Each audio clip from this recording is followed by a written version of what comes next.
next speaker has authored over 50 articles on American politics and is currently a professor of political economy and entrepreneurship at Stanford University Graduate School of Business. Please welcome Neil Malhotra.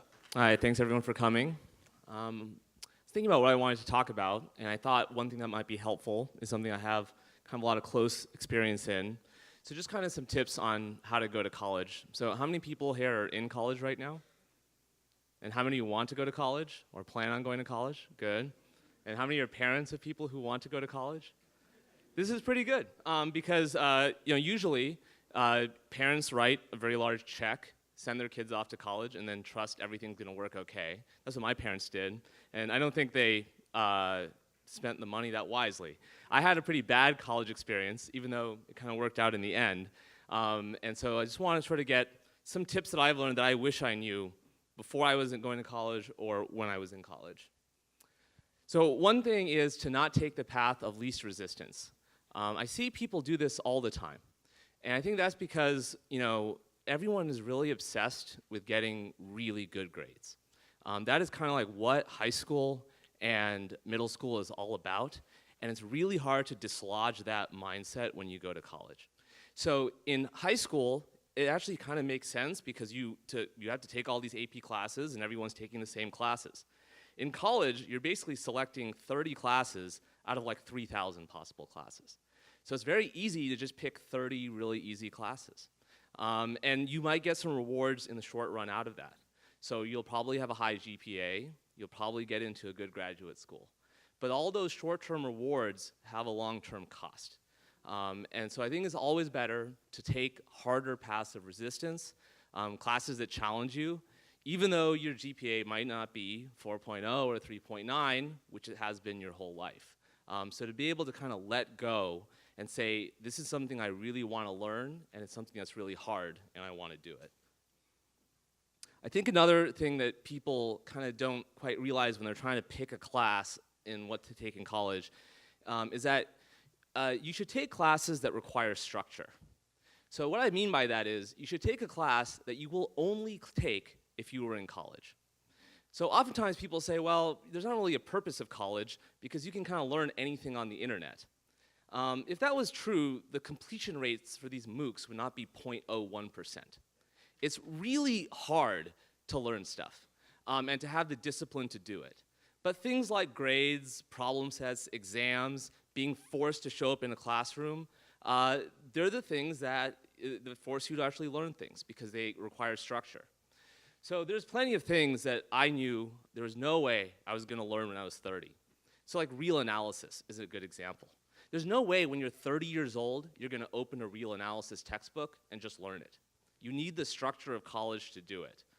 Now, this is different than, for example, art history, which I also really like. But I read art history now, right? Because it's something that doesn't require the structure that I'm naturally going to do. So college is very good for forcing you to take classes that only the institutional environment are going to convince you to do them. The third thing I never really understood until recently, because it's my line of work, is to kind of understand how a university works. So parents think that universities are schools. These are not really what universities are. A very small part of a university is a school. A university is a think tank, it's a government contracting agency, it's an enormous hedge fund, it's a semi-professional sports team, and it's a hospital, all combined into one entity. That is what a university is. The school is a very minor part of what a university does. And this is especially true of the research universities that many people attend or will attend. So part of understanding kind of the way a university works is how people are incentivized. So professors are not paid to teach classes at universities. None of their compensation is tied to their classes at all. Their compensation is tied to the production of their research because universities are producers of knowledge. So why is that the case? Because it seems like they're getting a lot of money from a lot of people to teach classes. So why shouldn't they be evaluated on that? Well, the reason is because we don't know how to evaluate teaching in the world right now. It's an important thing that it's a very hard problem. We don't know what makes a good teacher. We know what makes a good researcher. So understanding that this is what the incentives of the faculty are changes how you should approach as a student. Because the professors don't really want to teach you, because they're not getting paid to do that. They're getting paid to do their research. So all teaching is consumptive, right? It is just a hobby that professors have to get consumptive benefits out of. So that leads to my fourth tip, which is you should go to office hours. Because if you just show up in class, you're getting professors at their very worst. You're getting them sitting up there to do something they're not paid to do.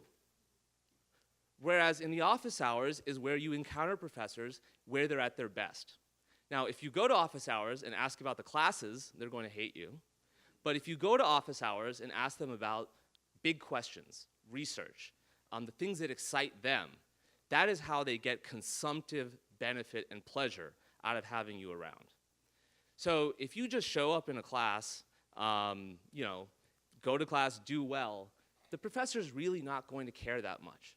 But if you go and engage on an intellectual level, that is where professors really kind of engage with you. It's where you can build these lifelong friendships and mentorships. And it's where you can get most out of what a university is.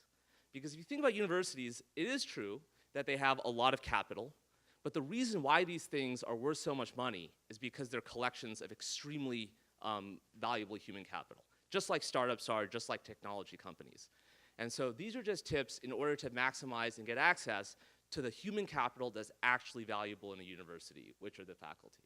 So don't just focus on the classes, don't just do what's easy, engage with the big questions of our day, which is what the purpose of the universities are.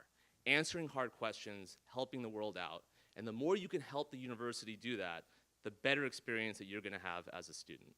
Thanks.